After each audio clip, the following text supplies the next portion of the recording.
You talk to so many people and it's like talking to a brick wall. But how do you attract the right people? I think it's just being around the people you want to be around. I can know if I'm in a vibe with them or not, if they have the same values, typically within like a couple minutes. If they're in a negative spot and they're thinking in a certain way, it's like what's the positive? And the positive typically is like you're still here. But the negative could also be is like, do they really want to be here? When you're strong instantly, like inside the inside world, you can go through any issues outside, through divorces, through huge losses, through breakups, through bankruptcy, like all this stuff. We don't really talk about it a lot, but like we do give as a family a lot to different charities and causes and stuff, but working on a giving platform. It's actually in development phase right now. So I have me and 4 partners that are building this, and it's basically a platform where people can give randomly to different people, different organizations, charities. When I was hiding behind the work, behind the alcohol, behind the workouts,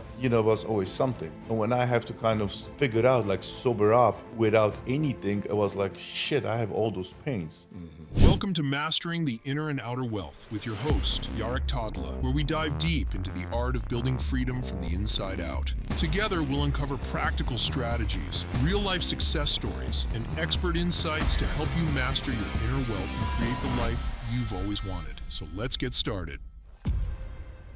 Welcome to Mastering Inner Wealth and Outer Wealth podcast. Here I have my friend, Mark Andrew, with me. We're going to start with push-ups. How many? It's funny. So how let's start with the physical health. Yeah. How important is it and why you do it? I mean, I think it's the most important thing. I'm definitely, to me, it's like one of the most important things to start my day like that. I think like it's the key to everything. So there's like if you're constantly pushing your limits, like you got all your stuff up here from the Ironmans and stuff like that. It's like when you push your body to the extreme, it's a constant reminder of like, how tough stuff is, So it's like if you're starting your day like that, which is like how I like to do mine in the morning, then everything else is easy. Typically, you're always dealing with stuff, but But I got a challenge for you because everybody talks about gym. Yeah. But in order to get your ass to the gym, you got to start with the mind gym. Like you got to start. I think because if your brain health or your mind health is weak, then you cannot get through. How do you break this? Because you cannot get your butt to the gym. You cannot get your butt to not eat this, do not drink this, do not do that. Yeah. What do you do for the mind gym? So Nobody talks about it. I know that's the most important thing, really. Yeah. Because if you can't control that, and then Like that's like giving up on a workout, right? Or like say you're in an Ironman race or whatever it is, competing on something, and then you give up. Like the mind's so important. But like how my day is just like I'm up typically 3 or 4, and then I always have an hour carved out that I basically do. I have like a prayer journal, a devotional that I do. And then I take my devotional and whatever chapter of the Bible that the devotional is referencing, I'll just read that chapter. And then I pray over like what, my thoughts for the day, or, if I want to pray for certain people for the day or how I want the day to go. And then from there I do like a manifestation journal on like, future me or things that I'm going to accomplish or things that I am now. And I'm telling myself now, for my future self. So my first part of the day is an hour of that every day, so that's what I'm doing. And then I go into the physical. So, for me, it helps. Okay. Describe the prayers. So it just depends. Every day is different, but typically the first part of the prayer is always thankfulness, gratitude, That's why I'm asking, because it's like people ask for the prayers, they ask for things. And it's like, and I'm just grateful that I woke up, that I'm grateful that, have a God. And for me, it's also apology, because when I lost faith for a few years, I apologized to God that I thought that I don't need him.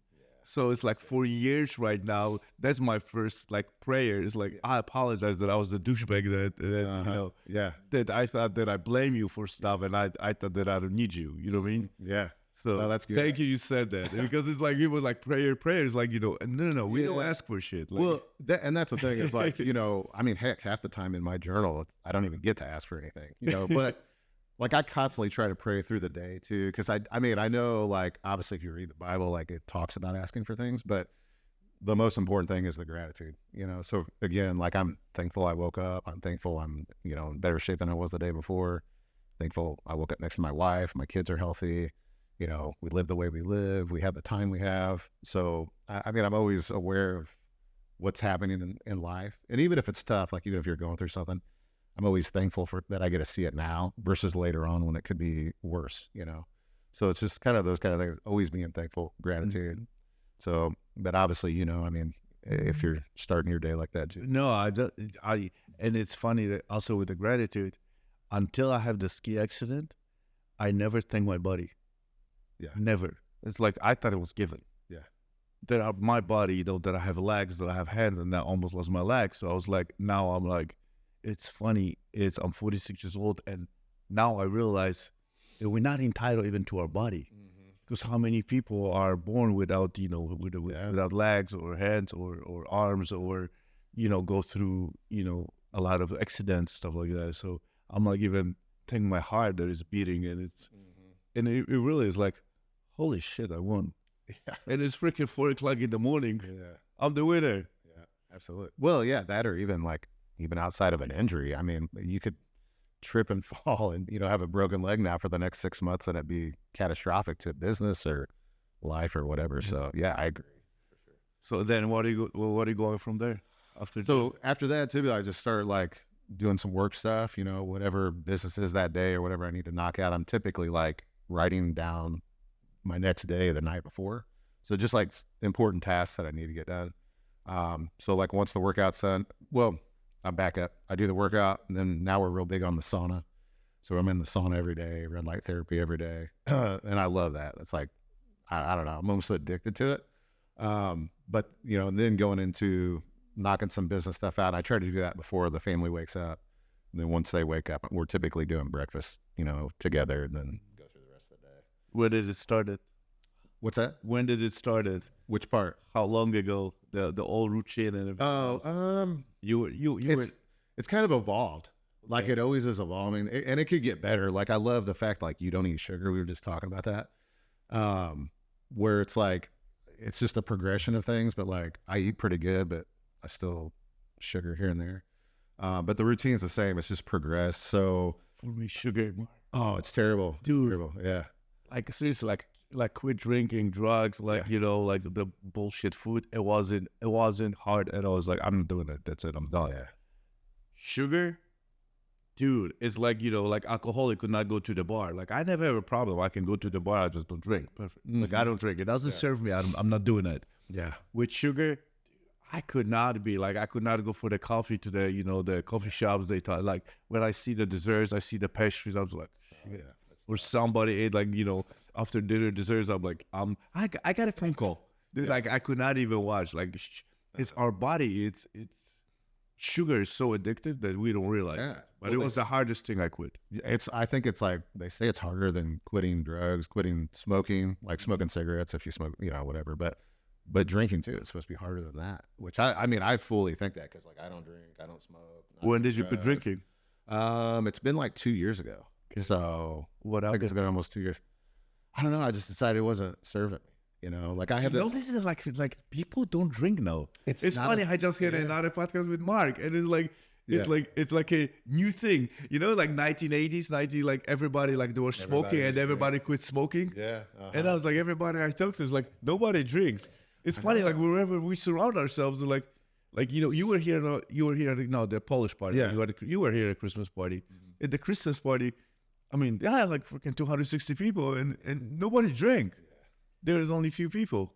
Yeah, it's like, I don't know. I think it definitely matters like who you're around, but the drinking, I don't know. It just doesn't, and it sits in your body so long. So like if you're like health conscious, like I still know some guys are like real health conscious, but then they'll have a drink, at night and they're in shape. I mean, they got abs, they look really, really in shape, but like the reality is like, it's not good for you. It's affecting your gut and all these things. So, and I love like bourbon. Like I have a whole bourbon collection, a massive collection, real nice stuff. I like wine, but it just doesn't serve me anymore, So that's why we stopped. My wife's, I don't know how long it's been for her, but she's not really drinking now either. It's never really been like where we're drinking every day. It's just like maybe once on the weekend or something, but it definitely, if it just doesn't align with your life, why are you doing it? Does it help with your business? Oh yeah. With focus for sure. Does it help with your relationship with your wife? Yeah. Your kids? Yeah. I mean, again, I didn't drink that much. It would be like, I'd go smoke a cigar and I'd have a bourbon. So it wasn't, for me, it never really affected me, but I just knew that like, if I had a drink once a week, or even once a month, that alcohol's in my system for, I think they say 30 days. It's affecting your gut, so I know that it's not serving a purpose for me, So, but yeah, I think it does though, because it's, essentially you're able to say, hey, like mentally, I'm strong enough to say, I don't need that. So, which allows you to be mentally strong everywhere else, How is your like Mark's story? Like as a child, like your parents, you came from the poor family, or how did it? Yeah. We started in the trailer park. Grew up in a trailer park, and I think at like 5 years old, we moved to. It was an upgrade for us, because it was we got to move into a house, but they called it the Acres, which is still around. It's funny enough, my wife lived in the same neighborhood, but. So we upgraded to that, and my mom was working multiple jobs. Dad was a truck driver, and but yeah, we grew up in the trailer. Went from there to the house, and then they divorced, so we kind of bounced around quite a bit. But yeah, definitely grew up with not a lot, and I started working when I was probably about 9 years old. So I had some family that owned different businesses and stuff, and then one of my family members, they were like, "Hey, if you want to come work after school." So I'd go work after school. My aunt would come pick me up, and then I'd work out there on the weekends. So it was just really cool to be able to do that, because I always just thought there was like, more than what we grew up with. So it was cool to be able to do that at a young age. Like I always thought it. How old were you? I was like 9 years old. But like in middle school though, like I remember I'd be in middle school and I'd have like a wad of cash. Like I thought it was so cool because I had this wad of cash, and like we didn't grow up with anything. So to me, it was like, oh, and none of the other kids had that, so not like they didn't grow up with more or have money, but like for me, it's like I made the money. So, and it wasn't about the money. It was just about the process of me being able to do that, So I thought it was kind of cool just growing up and being able to do that. But yeah, that was kind of where it started, and then, just evolved from there. So where did it go? At what point? From the job to the business. Yeah, from the job to the business. How old were you when you transitioned? I worked a bunch of different jobs. Construction, sales was like primarily where, I kind of get in, and I worked at like some retail stores doing sales. I did door-to-door sales. And then I started working for this roofing company, and worked for them for a while. I was like traveling different states. And then we had a falling out, and then me and my partner at the time, who passed away, but at the time he was working for the same company. So we ended up starting our company, I think it was 2011, so I don't know how old I would have been, maybe like late 20s. And that's when we started that business. So, it went from, basically 9 years old to work in construction. My family owned an apple orchard, so I would work out there. And then they had another company where they did like security equipment stuff. So I did some of that stuff, but like went from that to sales, project management, construction, different things like that. And then ultimately to starting the business, which to me was very similar to sales anyways, So, and then, from there, so, I had a partner at the time where we started that company. And then about a year into it, he ended up passing away. He drowned in a river. He was like fishing and had an accident in the river. It was like a brother to me, but, so that was kind of like one of those things where it was a sticking point. But, took some time and, tried to do what I could, and then, eventually moved on. But what do you mean by there was a sticking point though? Yeah. So, I mean, it's just one of those things that's like unexpected, So again, like, especially when you get in business, like we immediately went from sales to business, and the business was cranking. Like first year, we're like, because we were just hustling. It was nonstop. We're knocking on doors. We're building out referral system, doing all this crazy, we're just grinding, working 16 hours a day. And then all of a sudden, he's gone. So So then it was all on me, you know what I mean? So at that time I had like, you know, money saved from, you know, being a salesman and starting this business a little bit. But so I kind of took some time off. You know, I was really just doing like projects to kind of help, you know, just support what I needed. But you took the time off because you wanted, you think you had enough, or? It was more just like, I didn't, you know, it was just a shock, like, you know, and then at the time that happened right when me and Sarah met, my wife. And so I decided to just spend more, you know, more time with her. But it was enough to where like allow me to not go through something crazy and like push her to the side or something like that. So for me, it was like, you know, spending time with her, had enough money set aside to where like we were okay financially and, you know, could support what we needed at the time. We weren't living extravagant at all. And then, you know, so we did traveling and, you know, just experiencing life together. So it was just a time of just kind of pausing, you know, and realizing like how fragile life was. So where did you get a big, like a breakthrough, like in a business? Like to grow? Yeah. So it's funny. I don't know what the breakthrough was in business to grow, but like, I'm trying to think what you got lucky. No, it wasn't really lucky. It was just like, so what it was is like, I felt like I was stuck, right? Like, which is a lot of like people that we deal with now in another business is like you get to the point where you feel stuck and it's like, you don't know how to grow. Like, you don't know what to do. Like, you've done what you can, you've used all the knowledge you have. So it's like, you don't really know what that next step is. And, so I say we're in the tunnel. You're in a tunnel, right? Yeah. And you can't see, you don't know what the vision is. Like, you can't even, it's like, it's not available, you know?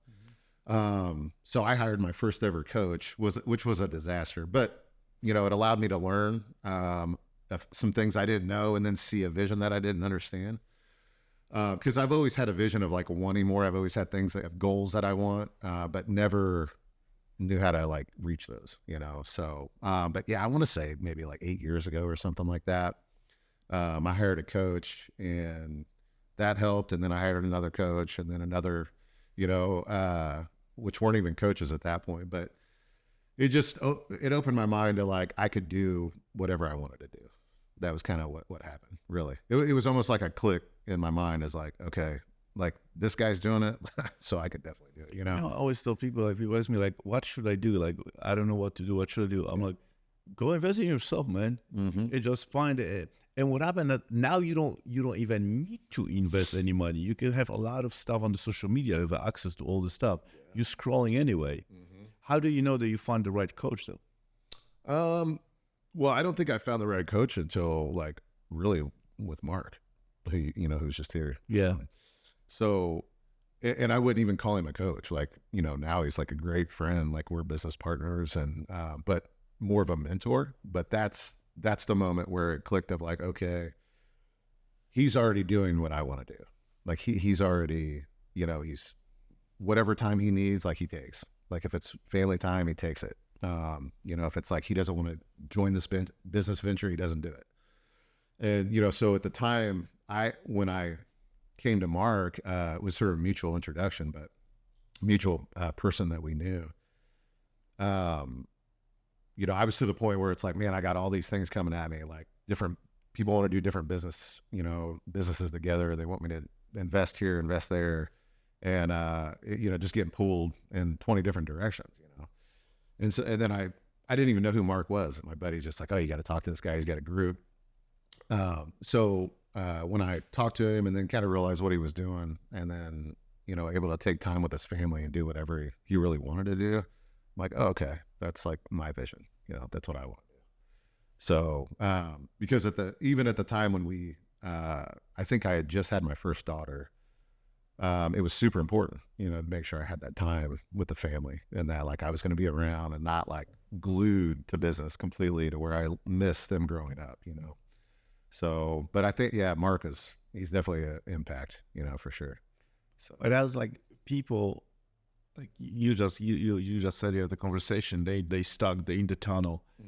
How do you bring awareness to it? Like, brother, you stuck, like you give them the same advice, and they just don't listen. Yeah, I think it's like picking and choosing who you talk to, unfortunately. I mean, you talk to so many people and it's like talking to a brick wall. But how do you attract the right people? I think it's just being around the people you want to be around. I think like you're probably really good at it. I think you are because I've noticed it. But like I can meet somebody and know if I want to talk to that person. I can know if I'm in a vibe with them or not, if they have the same values, typically within like a couple minutes. So if they're not, I don't want any part of them. I don't care who they are. It doesn't matter. Like it just doesn't matter to me. So like if they're not about, family, values, being a great person, trying to be better, but I think being in the rooms, finding those rooms, and then, those people tend to attract to you too, like you'll attract them to you. So, and that's a lot of what happens to me because I'm not like actively trying to find people. It's typically somebody will come up and be like, hey, man. Right, that's how it is. Yeah. It's like abundance of friends or abundance of like when you look. But the same thing happened with money. Yeah. When you chase money, the money doesn't come. You stop chasing, suddenly it's like, where is all this shit coming from? Mm-hmm. The same thing is with faith. Yeah. The same thing with even with the gym. And suddenly, like I was forcing myself to get myself to the gym, and then it was like I'm missing gym. Yeah. I'm missing the prayer. Yeah. I'm missing like all this stuff is just coming. Mm-hmm. So, but I think it's the work that we do on, like for me, like I do a lot of work on myself because, we just constantly invest. What is the priorities you put for yourself to work on yourself and your inner work? You said a lot of faith, a lot of spirituality, a lot of praying, but how do you like, I know you have a coach, right? So you have a coach, but how are you dealing with your inner voices? So what happened is I go to negative spot and then I just like in the rabbit hole. And then finally, I get so deep in the like pain. And then I like literally, like if somebody watch me outside, like, what's wrong with this guy? I start laughing because the idea are so stupid. Yeah. How do you get out of the hung? And that was the reason also I stopped drinking. Yeah. Oh, really? Because That was another. It was like, holy shit. Yeah. It's like because alcohol is a depressant, and then I'm like, so I don't know. I mean, for me, I don't really like. I mean, obviously, we all have thoughts. Like oh man, I should. Is this going to end up this way? Am I going to fail here? Is this going to be a bad investment? Is this the wrong move? But I don't know. I never really like dwell on the negative. A lot of that though, I think is because like a lot of my family does. So like I've witnessed that and like what it can do to people. And so for me, it's like, if I ever have a negative thought, I'm looking at gratitude. Like why am I, it's like, I could be negative about a lot of things, it's like we deal with so much in every but you day. can't be, whoever listening, like you cannot be grateful and negative. Not at the same time. No, you like can't. those two emotions doesn't work together. It doesn't. No, It just doesn't. It doesn't like, work. It's No. like, it's either one or the other. You Right. cannot do. yeah, but and that's the thing is like, because obviously I know the work you do and a lot of the guys that may be listening that could be struggling, and it's like, if they're in a negative spot and they're thinking in a certain way, it's like what's the positive? And the positive typically is like, you're still here. And then, but the negative could also be is like, do they really want to be here? Because that's a real thing. Like, maybe they don't want to be here. Right. But also I think what, you're leading into that spot and then trying to pick out like, well, who could I benefit? Right. Which ultimately a lot of people that are in that space and maybe they don't want to be here, they don't realize like that their life is affecting other people, that they're, people do want them here, right? Like people do want, to be able to talk to that person or maybe even bounce ideas off of or give advice or whatever. Cause I think I told you when we first met, like about my good friend that actually, he passed away right before my partner died, like 6 months before my partner died. But, he took his life. And at the time, like no one thought it was really going to happen because he was like telling us that he was going to do it. And then Nobody believed him. well, he even said, I attempted it. Like he called me and he's like, last night he basically, put a rope over the top of his door and this is at his parents' house, by the way. He moved back in with his parents. I don't want to tell his story, but he put a rope over his door and actually, no, I'm sorry. At that time, I think he was still in his apartment, but either way, and he just wanted to see what it felt like, so for me as a friend, this was like my best friend. Just like a brother, So I'm like going off on him. I'm like, dude, like, why would you do that? Like, I still want you here. You're still an impact in my life. And he just didn't realize it, He just didn't understand. He couldn't pull the positive out of it, So ultimately he ended up hanging himself. That's what he did. So, but again, I think some people can't do that. You know, some people just can never find the positive. Like they just physically, mentally, they can't figure it out. And unfortunately, I don't think we can help everybody. You know, I've just come to realize that, but I think there a lot of people can be, you know, they can be affected and they can be helped. But we can bring the awareness. You can bring the awareness. A lot of guys, like at least like your friend have you, but a lot of guys don't have somebody next to you, and they cannot bring the awareness. Yeah, no, I think we have to bring the awareness, right? Like we have to talk about these things, and believe me, even with this, with my friend, like, you know, he was with me the night before, you know, because he would want to kind of spend his time just taking his mind off what he was going through. So like he would come over to the house and want to play video games, and like, you know, it's like, I'm not a video game guy, I'm in business.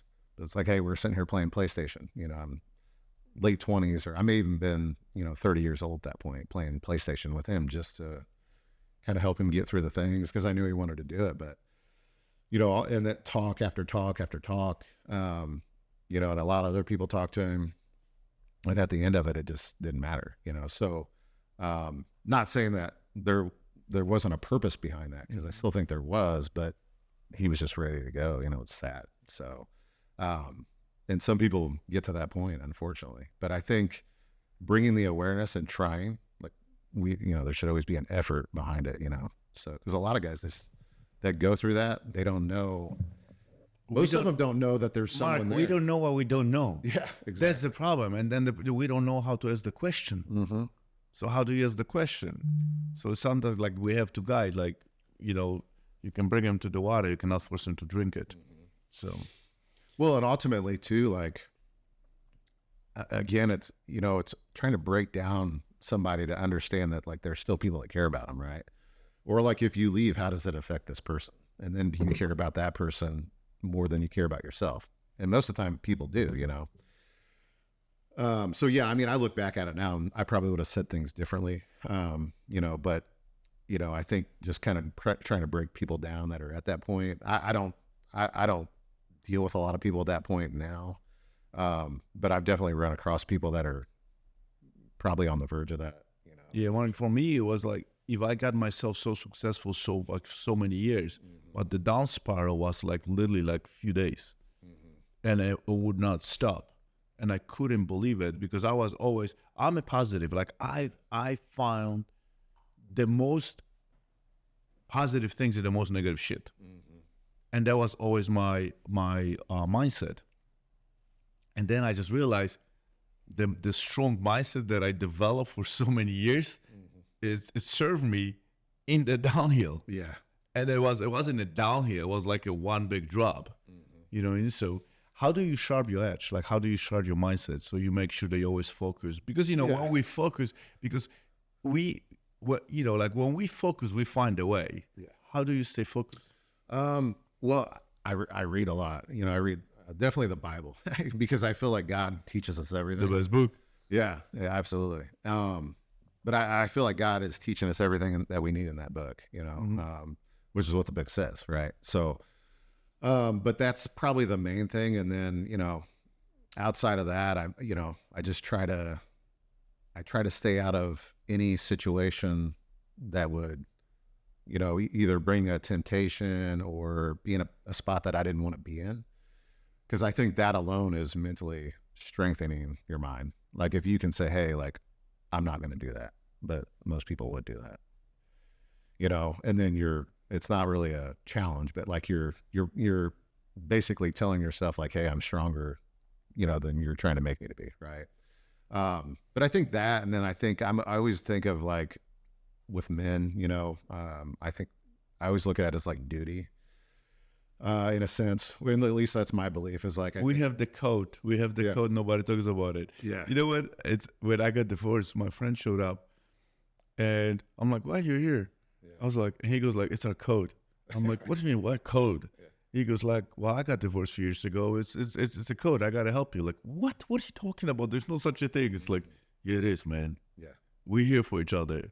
And it was like the first time I just realized how many people I surround myself with, they are there to help. Yeah. Because Mark, I couldn't do it alone. Yeah. There's no way. You know what I mean? I have everything outside, you know, outside the outside the world, but nothing inside.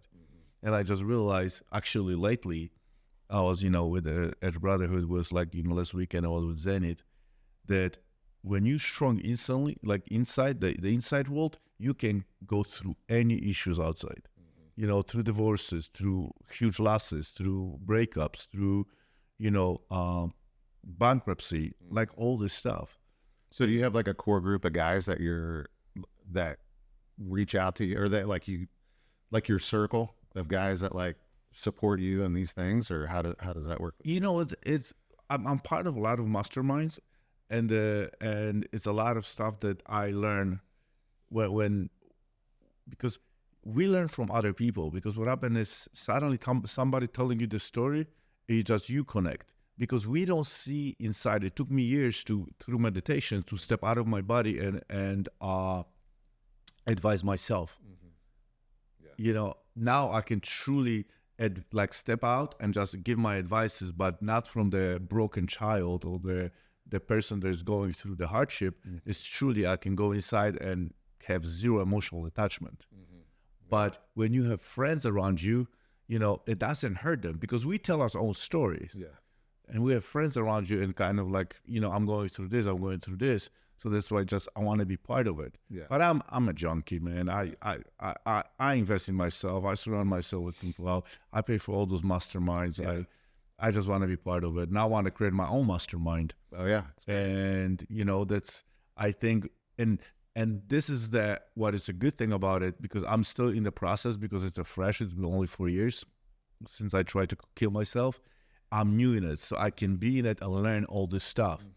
When you ask me about real estate, my daughter just when they turn 18 and they bought a, first fourplex, and they're asking me this stuff. I have no idea, and even though people think I'm the real estate mogul, I have no clue, because, the little part, the beginning part, the fundamentals, I built so many years ago, I can't even relate to it anymore. But because this is like my new mission, and so I can just pick immediately. It's like, okay, and I'm in it. Yeah, you're in it, right? And when you're in it, you're actually learning also with other people. You know what I mean? Well, and there's so many people that have dealt with what you dealt with and overcame. They don't know how to overcome it. So it's like you're able to tell that story, which again, I mean, it's really cool about you that you're able to do that, because like a lot of guys don't speak about it. So, but yeah, you're like in the heat of it. It just happened. So it's all fresh. And unfortunately, like in business or success, man, there's so many guys that because they realize like what they've dreamed about and strive for. They get there and they're like, what the fuck? What next? What do you do next? Yeah. And that's where again, I'm far from where you're at. But there's obviously goals, but the main goal is family. I just want to be a good husband, good father. Like that's the goal, We're looking for connection. And I think the COVID was the best thing, Mark, because we truly lost connection with people. And when we don't have a connection with ourselves, we cannot connect. You cannot connect with your wife. I cannot connect with my kids. I cannot connect even with my friends. That's why it's like so easy right now for me to connect people, because I'm connected. So, and when we're like, if the COVID wasn't a wake-up call for anybody, I don't know what it will be. Because, we like suddenly when something is taken away from you, you're like, shit, that's what I want. I always tell the same story. Like my friend is like, oh my God, they closed the beaches. So like, okay, when did you go to the beach last time? 6 years ago? Yeah. What the fuck? Like when we lose it. So so now we just kind of, and we do everything through Zoom. And there's like, when we're sitting together in the room, that's a different energy. Yeah. Oh, it's than doing on the call. So yeah, it's real, Somebody asked me a question. Yeah. What makes Jarek happy? Yeah. And it took me literally like, no, this makes me happy. I couldn't figure out. It was like 6 years ago. And that was the first wake up call on my journey. I didn't know that because I was always, for me, finding something outside, never inside. What makes Mark happy? So it's easy for me, man. It's like family. Like I'm so my wife, my kids, and time, so freedom of time, like freedom to do what I want, makes me happy. So that's why I work, so it's not, I don't care about the money. I just care You about think time. you're the workaholic? I definitely have been. I mean, you know, when I first started, it was 16 hours a day, every day. I think I went 5 years straight, 16 hours a day, never took a break. Probably more hours than that because I only sleep like 3 or 4 hours. So, but no, I for me, it's easy because it's, You sleep too. Seriously. yeah, You still do? I still do. Yeah. I mean, I'll have days where I crash. Dude, we got to get you a roll ring, man. Seriously. Well, if I sleep more than that, I typically like, it's not, I don't know. I feel drowsy. So I feel good when I sleep. I don't know. It's weird. It's funny. To me, if anybody is like, what is the key to success right now? Yeah. I would truly tell you sleep. Sleep. Yeah. Not the meditation, not the money, not the work, not the prayers, not the cold plunge, not the workouts, nothing. To me, sleep. Yeah. It's when what happened is when I turned on the other side, what happened is I wasn't sleeping at night. So then during day I was working like a zombie. Yeah. Because I couldn't like prosper like at all. So that's what I'm like, yeah. And then finally got out of it. Now the sleep is like, for me, is everything. Yeah. The Oura Ring is my Bible. Yeah. No, I'm not cheating. I mean, I could see it. I definitely, like when I have my day that I crash, I definitely feel like re-energized, you know, but yeah, I don't know. I've always like, since I was young, I've been like that, like little, like I just don't. And I mean, that's like, you know, hardcore working out, you know, crazy, you know, I do crazy runs, breathing, all this stuff. But no, I probably could use more sleep. I mean, you know, it is what it is, but I can't fall asleep though. So maybe I need to, your ring helps you fall asleep, or this is just No, tracking? this keep the score. But what happens is what I do if I have a bed. So I have to, the way my body, like I know my body, you know, 53 years old right now, so I learn my body. I have to tire my body physically and mentally. If I'm missing that, and it's funny, I really do the workout. I mean, I do the workouts to look good. I'm not gonna lie to you. Yeah. I do this for myself too. Don't you know? But what happens is I also do the workout to tire my body physically and mentally, so then I can really go to sleep. Because if I'm missing a workout, if I miss like a workout because let's say I'm at the seminars or masterminds or even on vacation, 2 days, dude, suddenly my sleep cuts and then I'm complaining. Yeah. Because my body is like not tired enough to go to reset and recover. So that's why, and it doesn't serve me. Yeah. Yeah, that's interesting. I've probably slept more doing the sauna stuff recently, but it's still like, it's nowhere near like what a normal person sleeps. I don't feel like, I mean, you know, maybe like 4 or 5 hours. I don't know. But I know I probably need to do more. I got to figure something out, I guess. When is the best time to work out for you? I like it in the morning. Yeah. Yeah. I mean, at least like most mornings, you know, some are harder, but yeah. But yeah, the morning just kind of starts the day, you know, because it's tough and it gets you through the tough period, and then, you know, the rest of the day is good. So, yeah. How old are your kids, Mark, now? So 5 and 3. We got 2 daughters, 5 and 3. Okay.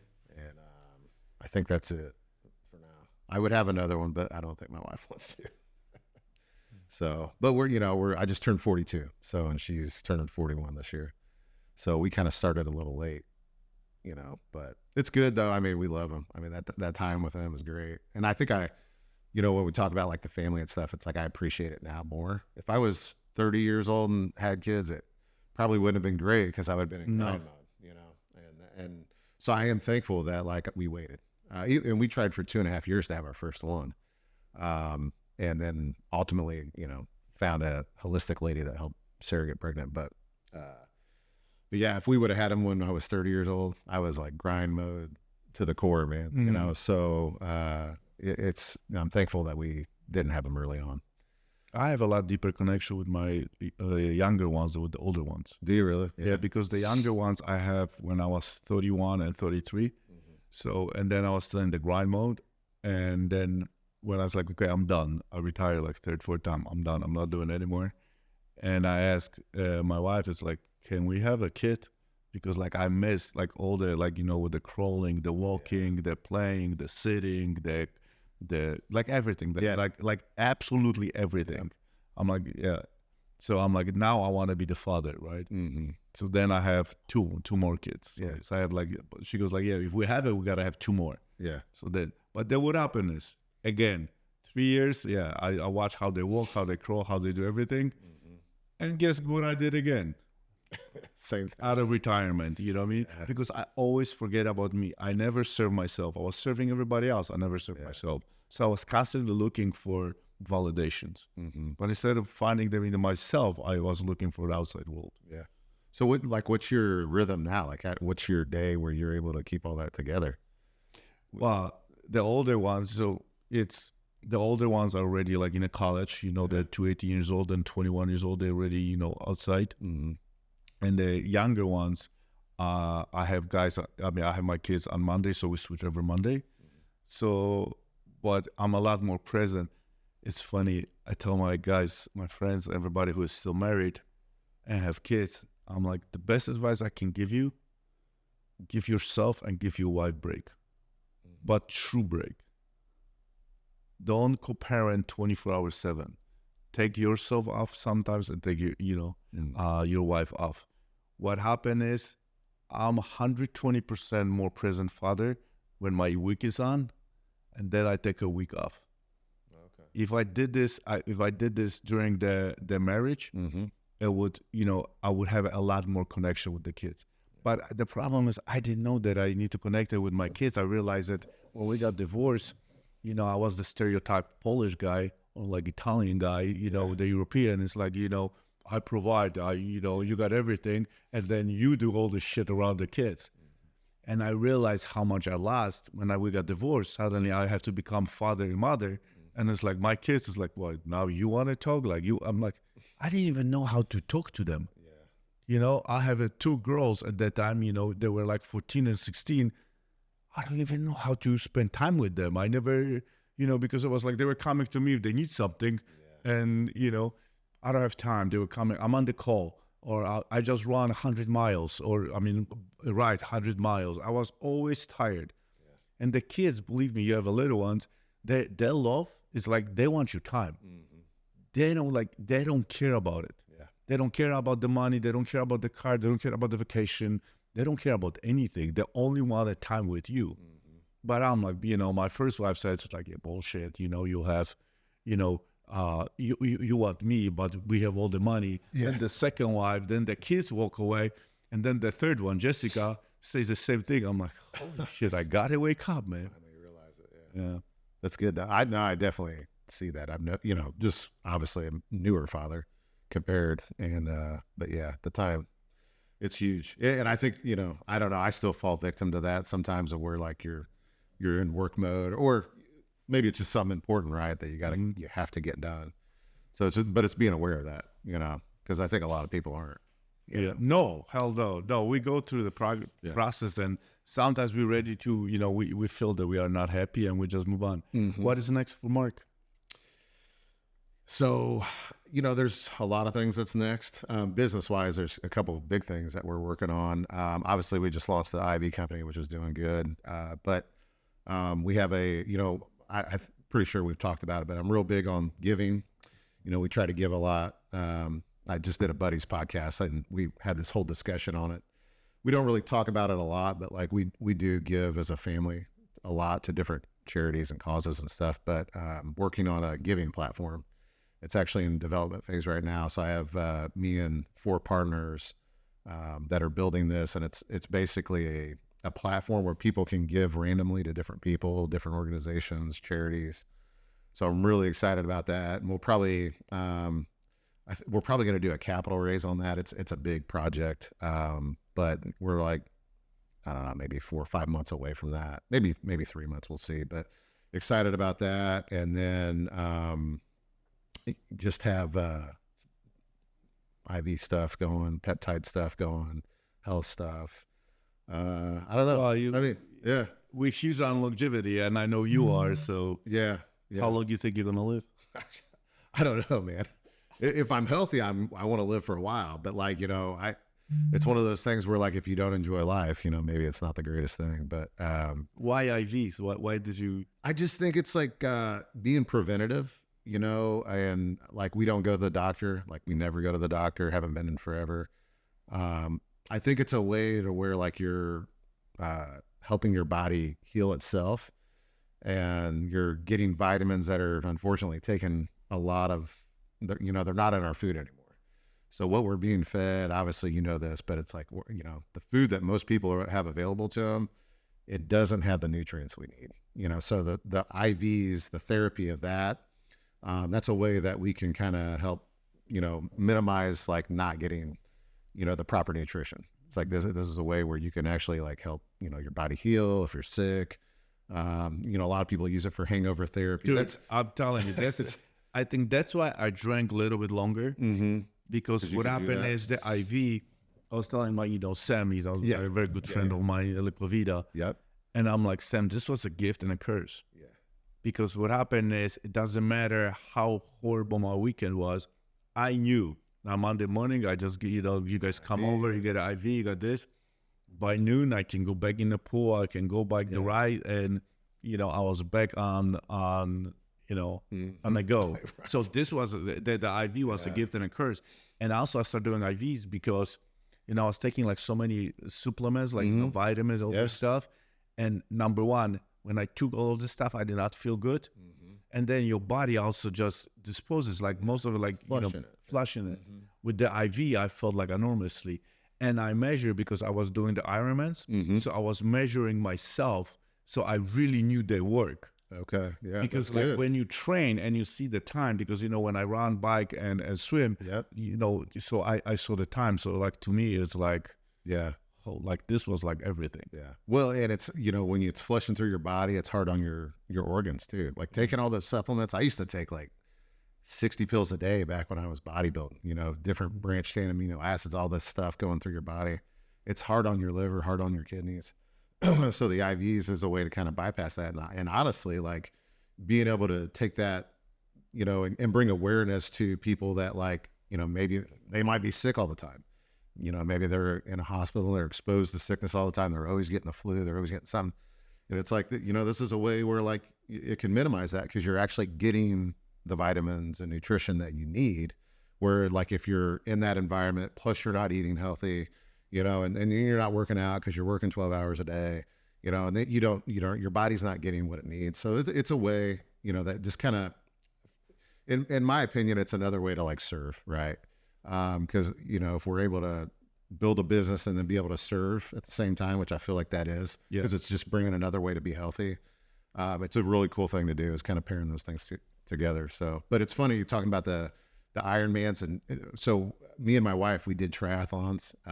When I met her, she was doing triathlons. Well, she got me into it. And at the time, I wasn't bodybuilding, but like I was still big. I was like 270 pounds or something like that. I was big.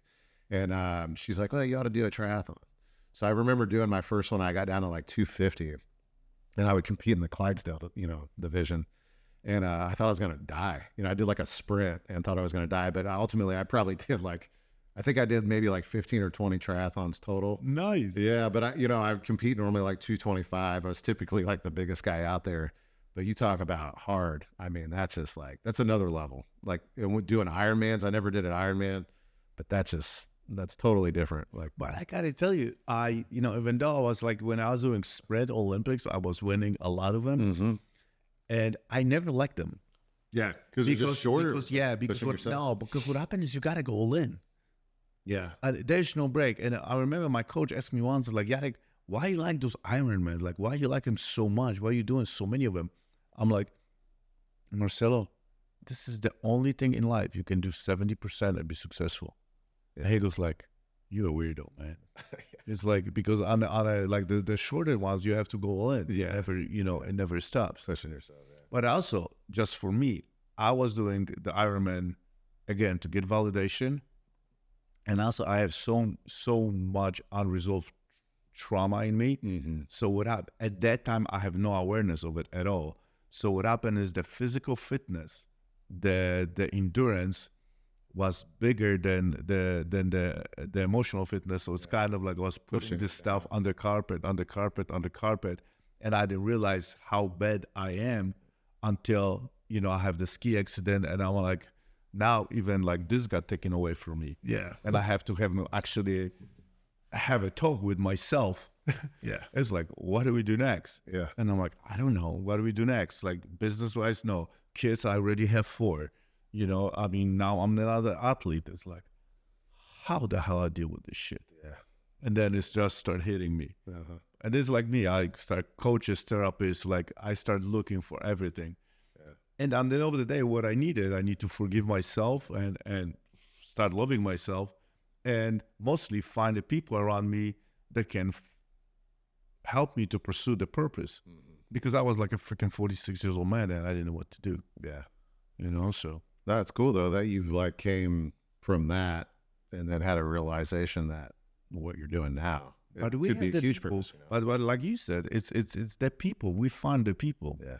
And it's somebody just opens the gate for you. It's a one person, one conversation away, you know. So who was that like for you to start telling your story and then ultimately you're talking about it, now you're thinking about coaching, starting your own group. Is there a person that got you, like that did that for you, or like one person, or was it a couple? I'm telling you, like, you know, Raul, you met Raul. Yeah. Yeah, Raul, it just took him a year, you know. It's like I couldn't, I told him, like, I don't like how I feel. Yeah.